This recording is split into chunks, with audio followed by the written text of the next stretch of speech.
आमदारांच्या गाड्या झाल्या, हल्ले होत आहेत. यापूर्वी कधीही संस्कृती महाराष्ट्रात नव्हती. अशा प्रकारची संस्कृती आणण्याचं काम महाराष्ट्रात देवेंद्र फडणवीस यांनी केलेलं आहे. यापूर्वी महाराष्ट्रामध्ये कधीही कोणत्याही राजकीय आंदोलनं झाली, संघर्ष झाले, निषेध झाले. अगदी पंडित नेहरू जेव्हा आले होते प्रतापगडावर, तेव्हा त्यांनाही काळे झेंडे दाखवले. शिवसेना प्रमुखांच्या विरोधामध्ये सुद्धा शिवसेना भवनासमोर पत्रकार आंदोलन करत होते. आंदोलन झालेले आहेत आणि आम्ही ते स्वीकारलेली आहेत. पण या राज्यात आणि देशामध्ये मोदी शहा दिल्लीत आणि राज्यात देवेंद्र फडणवीस यांनी सूत्र हाती घेतल्यानंतर देशात आणि राज्यामध्ये अत्यंत घातक असे पायंडे पडले. विरोधक हे आपले राजकीय वैचारिक शत्रू नसून हे दुश्मन आहेत.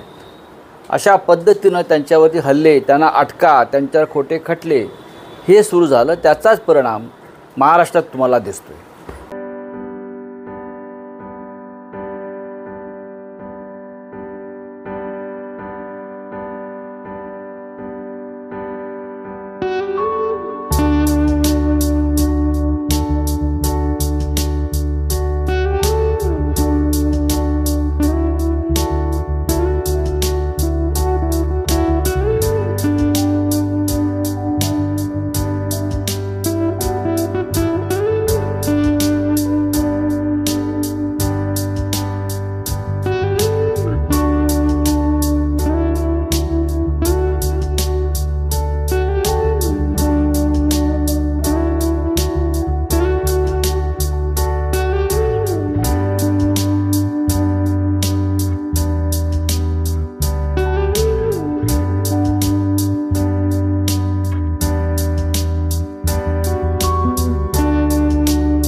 संपर्क करा.